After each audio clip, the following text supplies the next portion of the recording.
Povo de Deus, nós estamos de volta mais uma vez para trazermos mais um comentário da nossa revista da PEC. Queremos trazer agora o comentário da lição de número 11, a 11ª lição, baseado no capítulo 5 do livro ou da carta aos Efésios. E nesta feita eu quero te convidar a ficar comigo até o final dessa videoaula.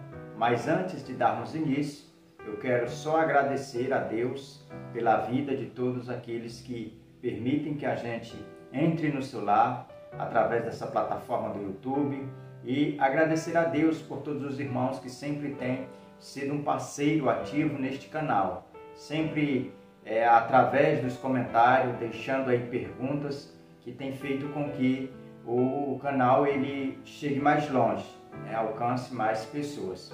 E quero agradecer a Deus por todos que fazem o uso desta ferramenta para ir à sua escola bíblica dominical, bem inteirado do assunto, e também aqueles que não são inscritos. Eu quero lhe convidar a ser um parceiro, se inscrevendo no canal, compartilhando os nossos vídeos, deixando um comentário e também pode curtir, pois isso muito nos ajuda. Nós queremos nesta oportunidade darmos início aqui a esta videoaula tratando acerca do tema Imitadores de Deus no mundo e no lar. O capítulo de número 5 é um capítulo que ele está dividido em duas partes. A primeira parte ela vai do versículo 1 até o versículo 21. E nessa primeira parte o apóstolo Paulo ele vai falar sobre o fruto da luz e as obras das trevas. Ele vai fazer um contraste entre o cristão, o comportamento que o cristão deva ter como filhos da luz, e vai apresentar também as obras que é tida como obras das trevas.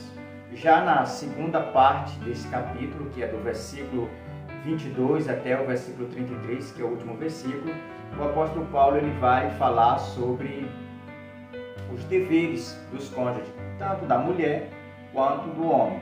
Isso também trazendo um contraste entre a igreja e Cristo, a mulher e o esposo, a mulher e o homem. A gente vai ver isso na segunda parte. E a nossa lição com esse tema Imitadores de Deus, a gente precisa fazer destaque antes de iniciarmos aqui apresentando a nossa introdução. O apóstolo Paulo, a 1 de Coríntios, capítulo 11, ele chama a atenção da igreja aos Coríntios dizendo: sedes meus imitadores como eu também sou de Cristo.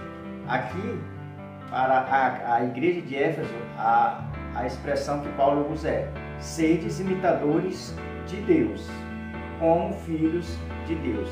Perceba que a igreja de Éfeso parece apresentar para Paulo mais maturidade cristã. É uma igreja que, comparada com a igreja de Corinto, era uma igreja mais crente. Era uma igreja que tinha mais conhecimento, que defendia com bastante propriedade a verdadeira doutrina do Evangelho. É tanto que, pela igreja de Éfeso, no decorrer da história, vai passar os maiores pastores que a gente vê no Novo Testamento, como Tito, pastoreou essa igreja, Timóteo, João, que escreveu o Evangelho, as suas 3 cartas e o Apocalipse, ele também pastoreou esta igreja de Éfeso. E o próprio apóstolo Paulo também, ele também pastoreou.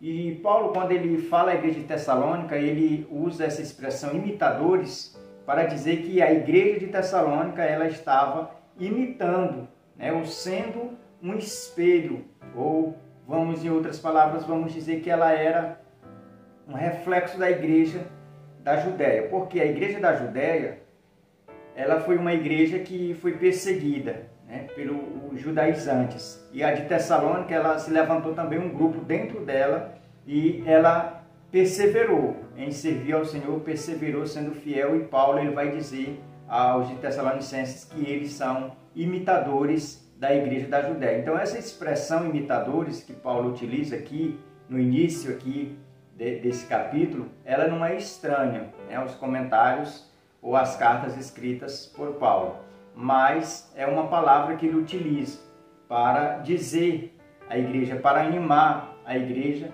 a continuar a sua caminhada cristã.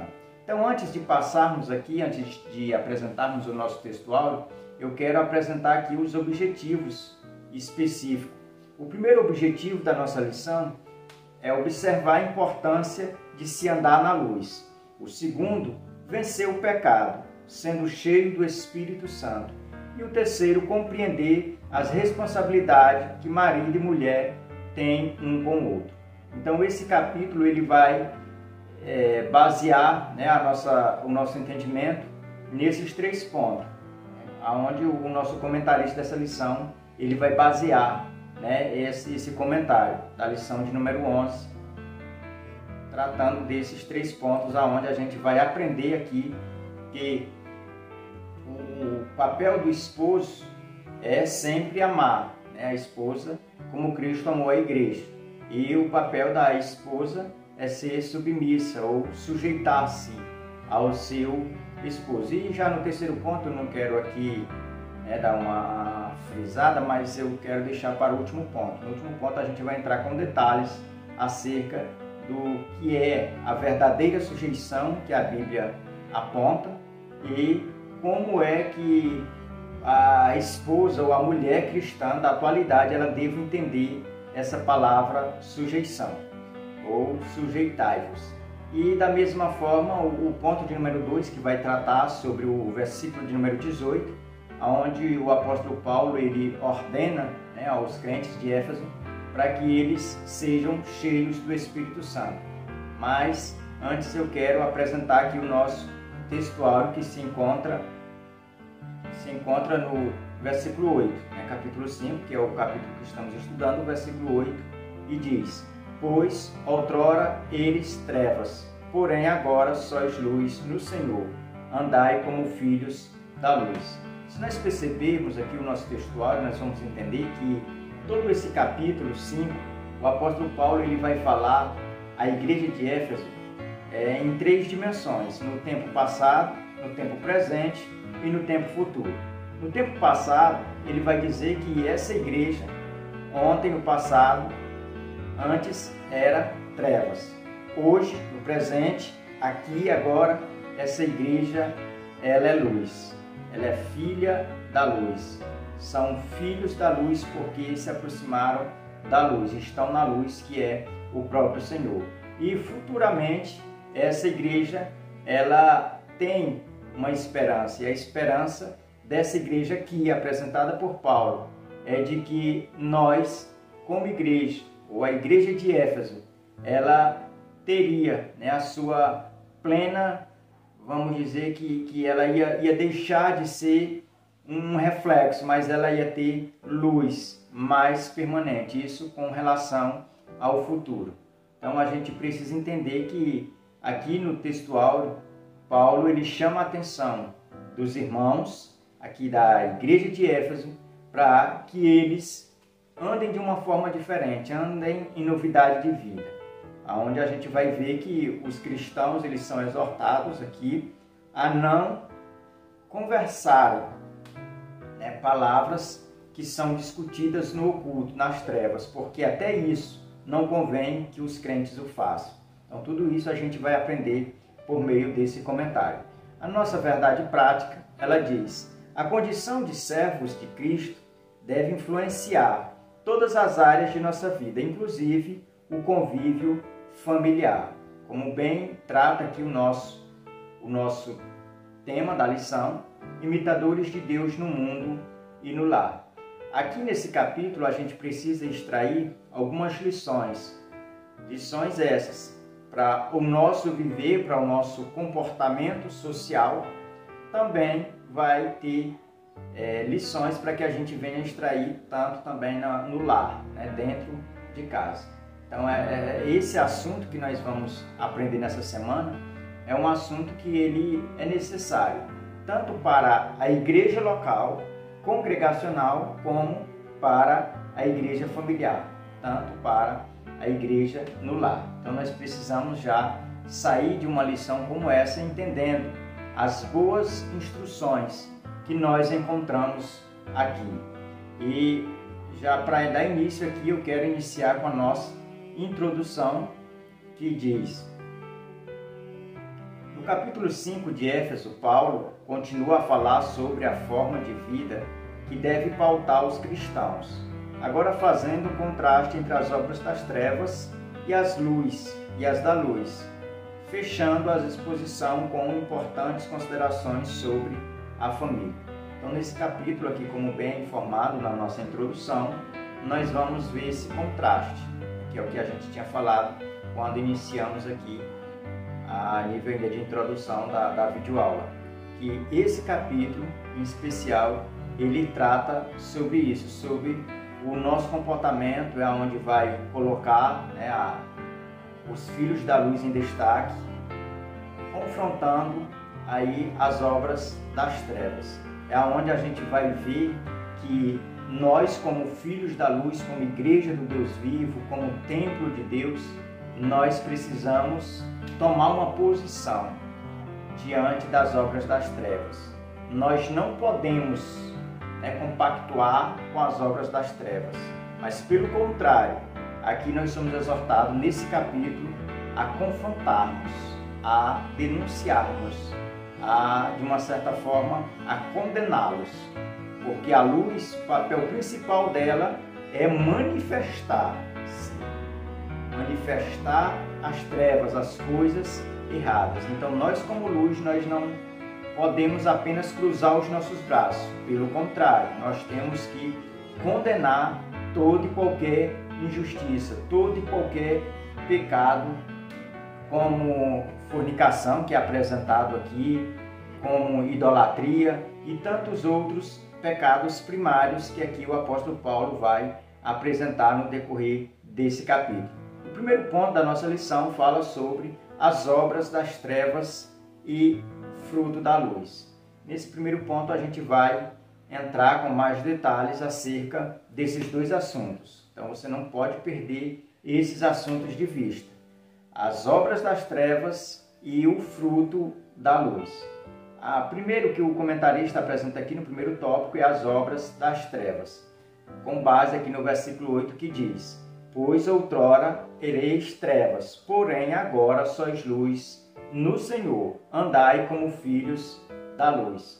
Perceba que aqui o que o nosso comentarista apresenta é o mesmo textual, exortando os crentes a fazer a diferença, não andar mais nas obras aqui das trevas, mas andar como fruto da luz.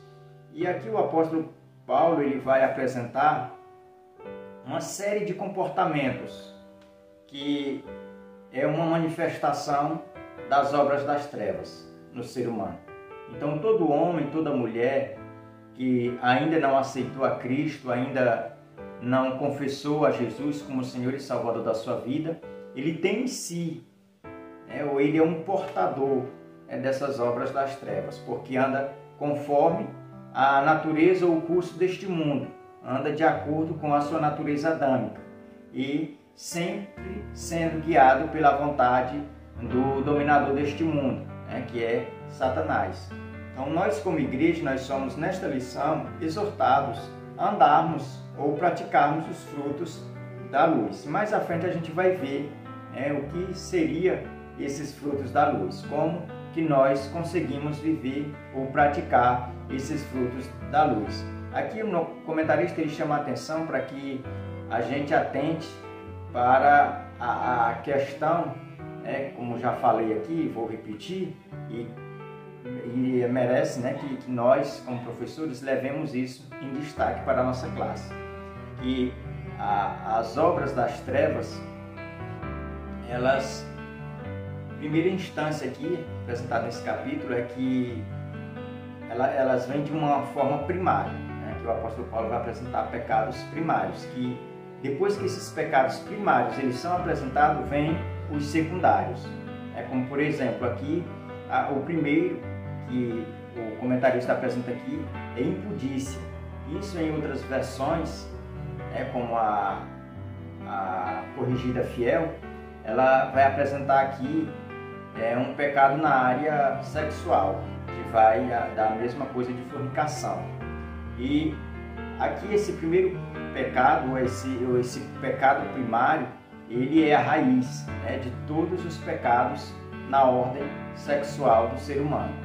Então é onde entra aqui prostituição, é onde entra adultério, toda a área, né, sexual, ela é enquadrada dentro desse primeiro ponto aqui, desse primeiro pecado, que é imputícia, aonde a gente vê que o versículo 3 ele descreve nessas palavras. Então, quando a gente passa a entender que por meio desse pecado de fornicação é uma porta se abrindo para pecados secundários, né? Todo tipo de pecado nessa ordem vai entrar por essa porta aberta.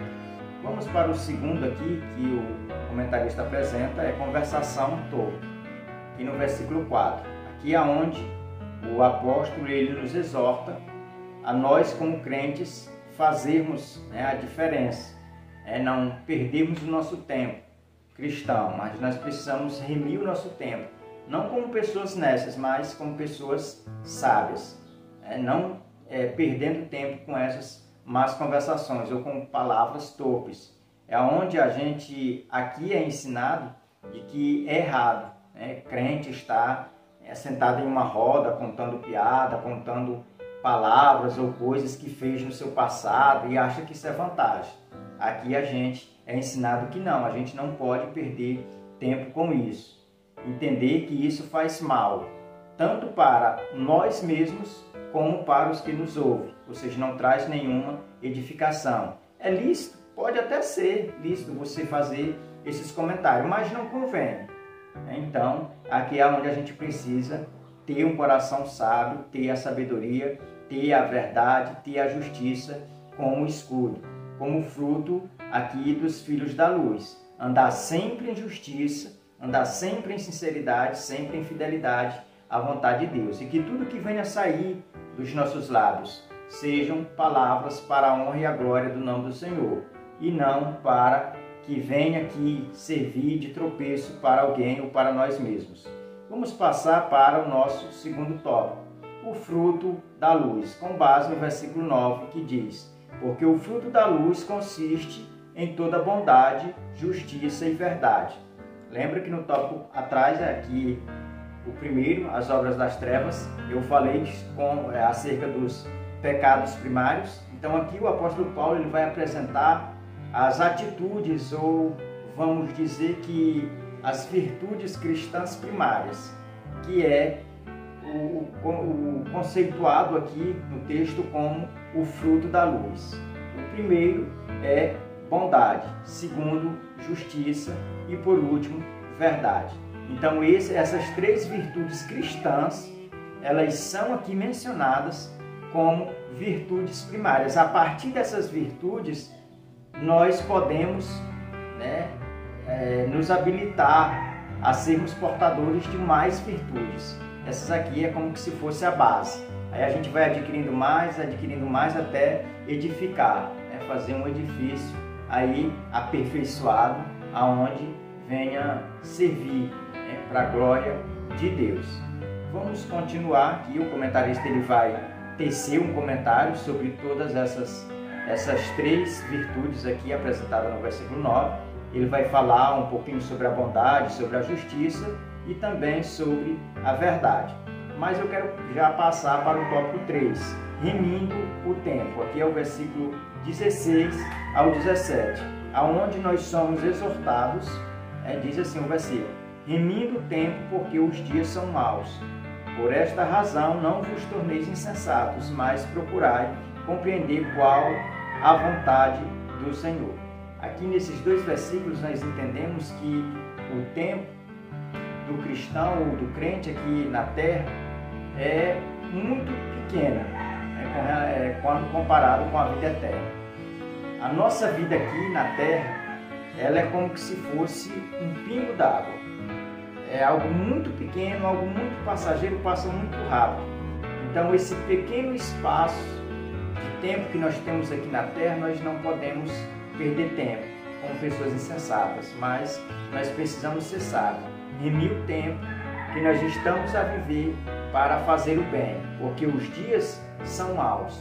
Os dias eles vão contribuir para querer nos afastar de Deus, para querer nos levar a fazer a vontade da nossa natureza terrena e não a vontade de Deus. Então é por isso que o versículo 17 vai dizer que nós precisamos ser sensatos, nós precisamos ser pessoas aí que venham entender a vontade de Deus, fazer aquilo que é agradável ao Senhor. Vamos agora ao ponto de número 2 da nossa lição, que é enchei-vos do Espírito. Aqui nesse ponto é com base no versículo 18, E aqui, do versículo 18 até o versículo 22, nós vamos entender a expressão enchei-vos do Espírito. E quando eu leio aqui o tema desse tópico, enchei-vos do Espírito, eu às vezes fico a pensar o que é ser cheio do Espírito. Ou nós precisamos até mesmo fazer essa indagação diante do texto. O que é ser cheio do Espírito? É realmente o que os neopentecostais hoje dizem ser? É andar 24 horas falando em mistério, 24 horas aí em subindo monte, descendo monte, quem sabe até mesmo cruzando as noites, todas as noites fazendo vigílias, fazendo aqueles cultos, aonde só não se entende nada, só ouve grito, aquela coisa toda. A gente vai ver nesse ponto e precisa esclarecer que isso não tem nada a ver com encher do Espírito. Esse evangelho híbrido aí que os neopentecostais pregam e afirmam ser cheio do Espírito, não cabe aqui nesse texto. Esse texto aqui de Efésios, versículo 18 até o versículo 22, ele reprova essas práticas, ou não reconhece a autenticidade desse movimento que diz que é pentecostal. Então, quando nós olhamos para esse texto aqui, nós entendemos que uma pessoa cheia do Espírito Santo não é uma pessoa que anda profetizando para todo mundo, profetizando tudo que vem à sua mente, diz que é Deus que está falando, ou aceitando todo tipo de profecia para si. E isso não é ser cheio do Espírito Santo. O que é ser cheio do Espírito Santo nós vamos ver no decorrer desse ponto. Mas você que tem um tempo aí, leia na sua casa, medite nessa seção de versículos, do versículo 18 até o versículo 22, que você vai entender o que é ser cheio do Espírito Santo. E isso me leva lá no capítulo 6 de Atos, quando a Bíblia vai dizer que a igreja da Judéia, ali ela começou a dar os primeiros passos, começou a crescer, e muitas pessoas ali começaram a aceitar Jesus, até mesmo aqueles que não eram judeus puros, que eram judeus que eram helenistas, ou seja, gregos que eram helenistas, que eram judeus aí prosélitos, ou seja, não eram judeus puros. E aí a igreja começou a crescer, e aí nesse crescimento começou ali a haver um problema.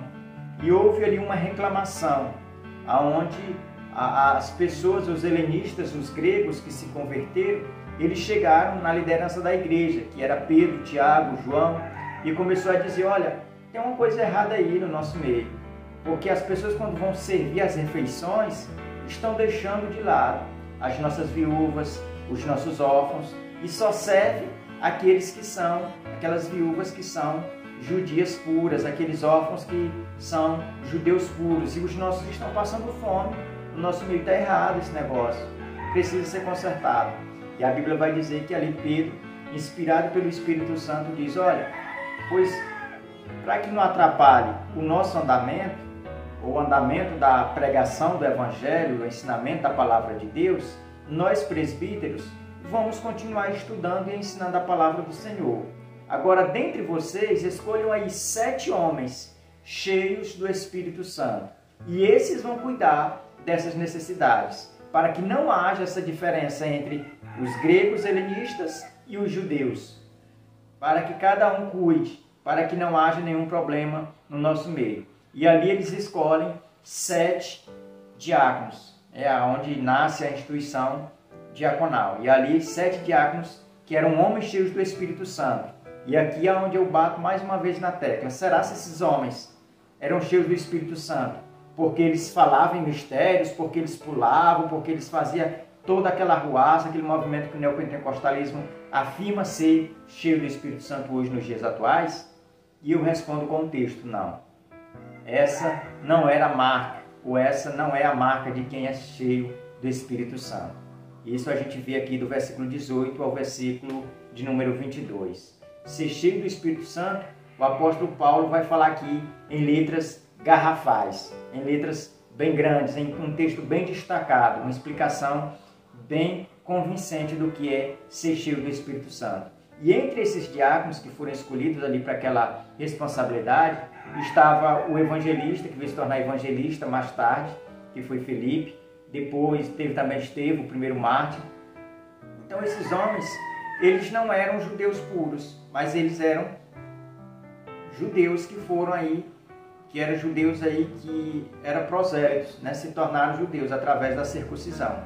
Mas estes homens, eles fizeram uma grande obra, porque eram cheios do Espírito Santo, deram lugar ao Espírito Santo. Entre esses 7 diáconos, teve um, que segundo a história da igreja, ele chegou mais tarde a se desviar. Inclusive, Jesus, quando ele vai lá no capítulo 2 de Apocalipse, Jesus vai falar sobre a igreja de Éfeso, que essa igreja que nós estamos tratando aqui, essa igreja, ela vai receber de Jesus uma crítica, um elogio. O elogio é: eu sei que vocês são crentes, eu sei o que vocês não suportam, né? Aqueles que se dizem ser apóstolos, vocês vão em busca da verdade e prova desmáscara eles que eles estão mentindo.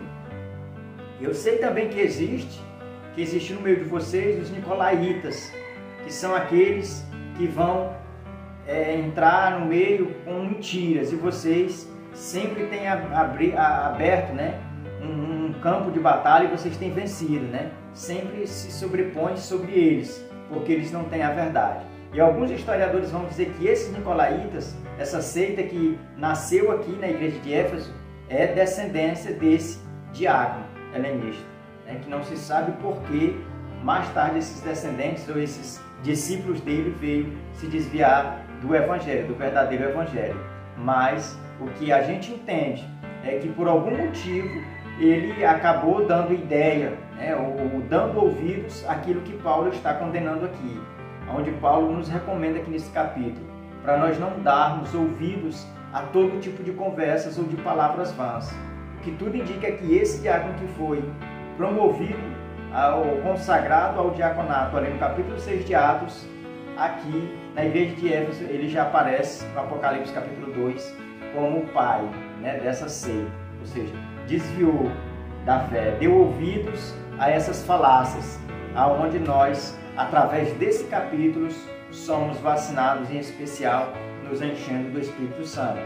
Antes aqui de passar para o primeiro tópico, não vos embriagueis, eu preciso destacar que, ser cheio do Espírito Santo, o apóstolo Paulo vai falar aqui com base do versículo 18 ao 22, ele vai dizer que uma pessoa cheia do Espírito Santo é uma pessoa que, quando vai conversar ou num culto ou numa reunião cristã, ele vai ter para apresentar aos irmãos salmos, cânticos espirituais, e acima de tudo ele vai sempre dar glória ao nome de Deus. E já no último versículo, que é o 22, ele vai dizer que essas pessoas, ou versículo 21, ele vai dizer que essas pessoas, elas estão sujeitando também uns aos outros. Vai ter comunhão. Então aqui a gente aprende que ser cheio do Espírito Santo é algo completamente diferente do que a realidade hoje prega por aí afora. Os crentes neopentecostais insistem em dizer que é cheio do Espírito Santo, e não tem nada disso. A gente aqui aprende. E aqui o primeiro tópico, né, que fala: não vos embriagueis. O interessante aqui é que o comentarista da nossa lição, ele vai apresentar para nós aqui algumas verdades sobre a embriaguez.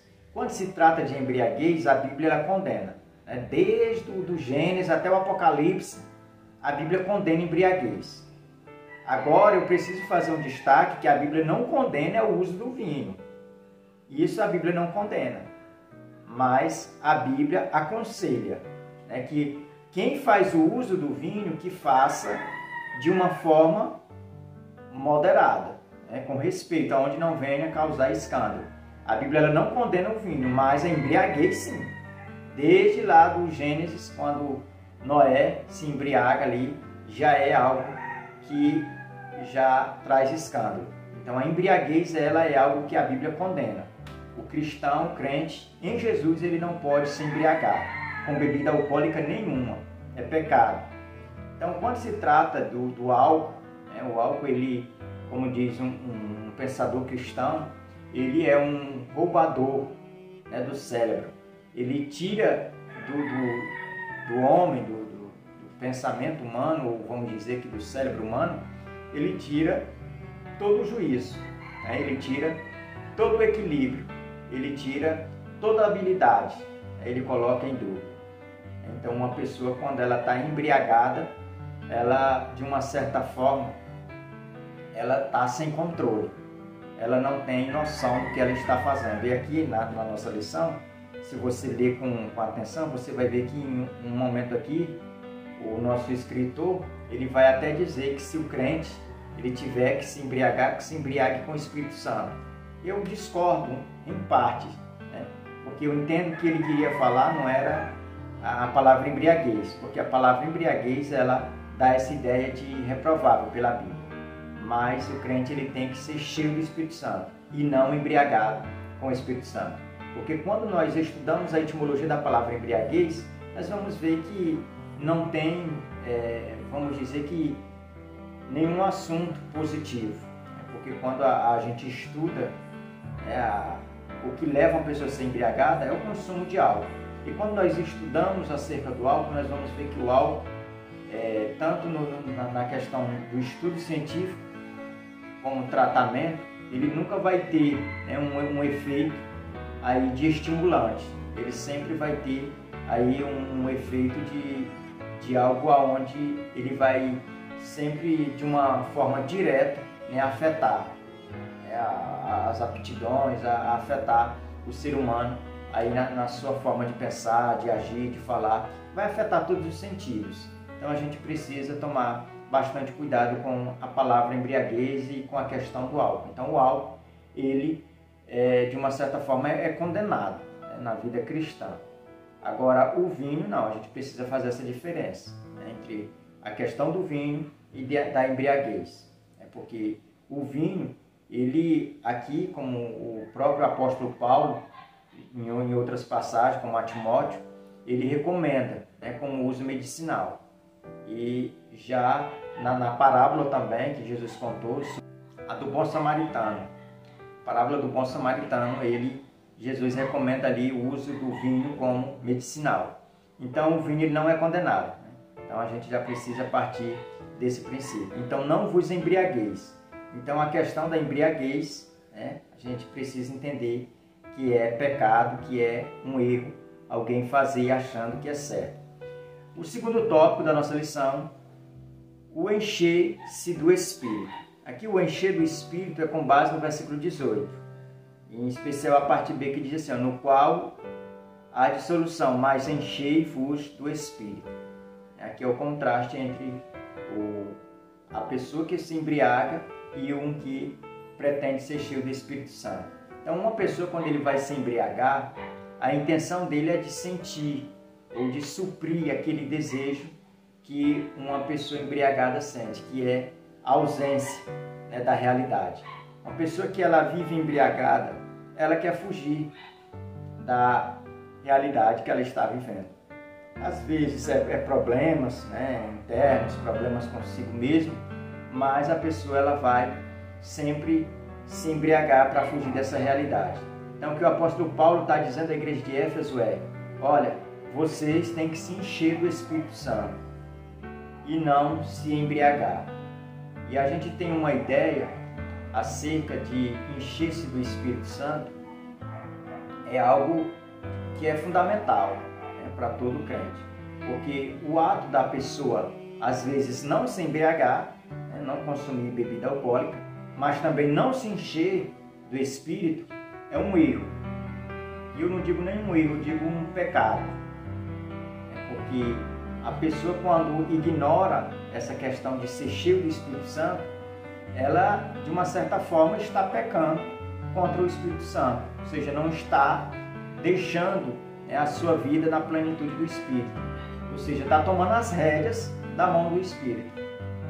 Então, de uma certa forma, é pecado. Então, o certo a se fazer é sempre ser cheio do Espírito Santo.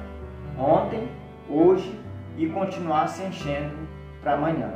É uma vida contínua, se enchendo do Espírito todos os momentos da vida. Terceiro tópico, vida cheia do Espírito Santo. Aqui o comentarista ele vai apresentar a necessidade de um cristão ser sempre cheio do Espírito Santo. Então, um cristão cheio do Espírito Santo é uma pessoa que se destaca, é uma pessoa diferente, é uma pessoa que fala diferente, anda diferente, comunica-se diferente, tudo nele é diferente. Como já citei aqui o exemplo a princípio, dos 7 diáconos helenistas que foram ali eleitos a ocupar essa posição na igreja da Judéia. A gente precisa entender que esses 7 homens, eles eram notórios. Por quê? Porque eram cheios do Espírito Santo. A primeira evidência de uma pessoa cheia do Espírito Santo é que ele consegue fazer a diferença onde ele chega. Ele é conhecido porque ele é cheio do Espírito Santo. Uma pessoa cheia do Espírito Santo é cheia das demais virtudes cristãs. É uma pessoa onde ama a Deus acima de todas as coisas. É uma pessoa pacífica, uma pessoa mansa, uma pessoa longânima. É uma pessoa que tem todos os atributos cristãos.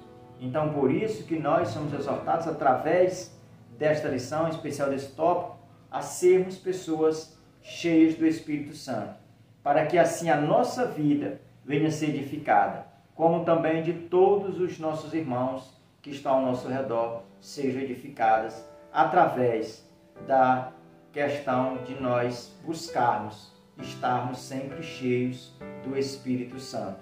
Uma pessoa cheia do Espírito Santo é uma pessoa que de si sempre vai fluir vida. Tanto no seu falar como no seu agir sempre vai deixar bem, de uma forma bem explícita para as pessoas a questão da paz, da confiança e da fé em Deus, da fidelidade. Então por isso que nós precisamos perseverar, sempre buscando ao Senhor. Vamos passar para o terceiro ponto da nossa lição, onde nós vamos falar sobre a família cristã. E nesse ponto nós vamos aprender a responsabilidade, não do pai e nem da mãe, mas só do esposo, só dos cônjuges, esposo e esposa. Na lição que vem, que é o último capítulo aqui dessa carta que nós estamos estudando, aí é que vai tratar sobre pais, sobre mães, sobre filhos, sobre filhas, sobre escravos, sobre senhores, sobre servos, Então tudo isso a gente vai aprender no capítulo que vem, mas nesse último ponto aqui, nessa última sessão aqui do capítulo, a gente vai falar só sobre os cônjuges, o amor do marido e a sujeição da esposa. Tudo isso comparado ou fazendo um contraste com o amor de Cristo pela sua igreja e a sujeição da igreja para com Cristo. O primeiro tópico fala o fundamento do amor.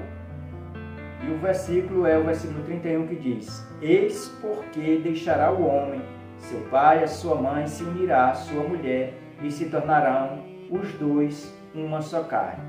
Então o casamento cristão é a relação mais preciosa da vida, conforme diz aqui o nosso comentarista.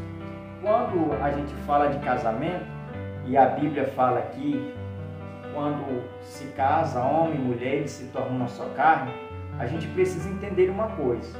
Quando a Bíblia diz que é uma só carne, a ideia aqui é de propósito, é um só propósito. É como se a pessoa ou os dois tivessem uma canoa, cada um com remo, e remando na mesma direção. O casamento dá essa ideia de alguém estar em uma canoa e remar na mesma direção, ou seja, o mesmo propósito. Então vai ter 2 remos e 2 pessoas. O casamento é da mesma forma, um homem e uma mulher, mas remando na mesma direção, andando com esse mesmo acordo, com esse mesmo propósito. Então quando a Bíblia diz acerca da Trindade, que o Deus Pai, Deus Filho e Deus Espírito Santo é um só, não é em pessoa, porque tem a pessoa do Pai, a pessoa do Filho e a pessoa do Espírito, mas é em natureza. A natureza é uma só, é divina. Todos são Deus. Essas três pessoas da Trindade, elas são Deus, são um em natureza. A mulher e o homem, eles são um em propósito. A carne, a questão física, sempre vai ter os dois corpos, mas o propósito é um. Eles têm que andar em acordo para que seja um casamento. Vamos passar aqui para o tópico 2. O tópico 2 fala a missão da esposa. E o versículo base é o 24, que diz: como, porém, a igreja está sujeita a Cristo, assim também as mulheres sejam em tudo submissas ao seu marido. Aqui esse versículo, irmãos, para algumas pessoas é polêmico, para outros já tem um bom entendimento acerca do significado da palavra submissão da mulher com relação ao esposo.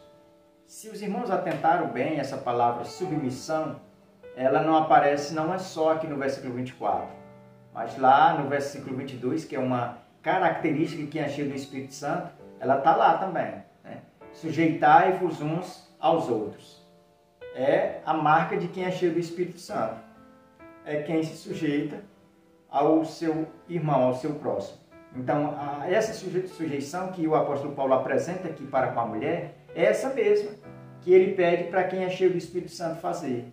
Se sujeitar aos irmãos na fé. Da mesma forma que a esposa ela tem que se sujeitar ao seu esposo. Não é como muita gente confunde, acha que a palavra sujeição ela é a mesma coisa que obediência. Não, a obediência vai falar no capítulo que vem, que é no capítulo 6. A obediência é para os filhos para com os pais, dos servos para com os seus senhores e do escravo para com o seu senhor.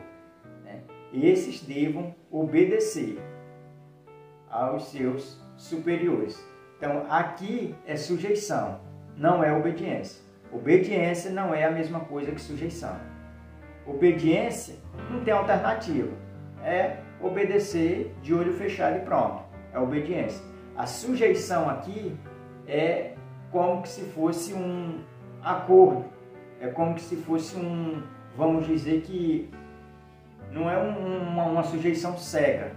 Por exemplo, a Bíblia diz que a esposa tem que estar sempre sujeita em tudo ao esposo. E se esse esposo querer que ela, vamos dizer, não seja crente, não sirva ao Senhor, vai dar certo? Não, não vai. Se um irmão da igreja quer que a gente se afaste da nossa fé cristã e a gente se sujeita a essa vontade, está certo? Não está. Então essa sujeição é até onde agrada a Deus. Essa sujeição ela é limitada, ela é condicionada. Ela não é incondicional como a obediência. Ela tem condições. Ou seja, a mulher que é exortada a ser submissa ao marido, desde que esse marido seja um homem de Deus. Seja um homem temente a Deus. Que respeite, que ame, que acima de tudo, como diz aqui, cuide, que ame e cuide da sua esposa. Se não tiver o amor do marido para com a esposa está isenta dessa responsabilidade de submissão. É assim que nós devemos entender o que o texto diz, que a submissão ela só é ou se torna, aqui de uma forma, vamos dizer, que afirmativa e positiva na vida de alguém, é quando ela está dentro desse parâmetro aqui do amor cristão, onde o marido, assim como Cristo amou a igreja, ele também amando a esposa ela lhe deve essa submissão. E é isso que Paulo está cobrando das mulheres. O tópico 3 e último diz a missão do marido. Deixa eu correr aqui para que o vídeo não fique muito longo. A missão do marido, versículo 25. Marido, amai vossa mulher, como também Cristo amou a igreja e a si mesmo se entregou por ela. Aqui nesse tópico a gente precisa entender que o vetor aqui principal é o amor. É o amor que está em ênfase aqui, entre marido e mulher, entre Cristo e a igreja. Cristo amou a igreja a ponto de dar a sua vida por ela, para resgatá-la, para comprá-la, para que ela seja santificada. E que seja apresentada, sem ruga e de uma certa forma fiel. Então, da mesma forma é a esposa. O marido ele tem todas as características, né, de Cristo ele tem que copiar, ou seja, imitar, né, amar a ponto de que essas atribuições que Cristo apresentou ou deu à igreja, o marido também possa dar, né, em gestos, né, de que ama a sua esposa. Então a responsabilidade do marido é só essa, amar a sua esposa. E a esposa é dar a submissão ou a reverência, né, devida ao marido. Então, desde já eu quero agradecer a Deus por essa oportunidade e dizer aos irmãos que no próximo domingo nós estaremos aqui, pela graça de Deus, com mais uma videoaula.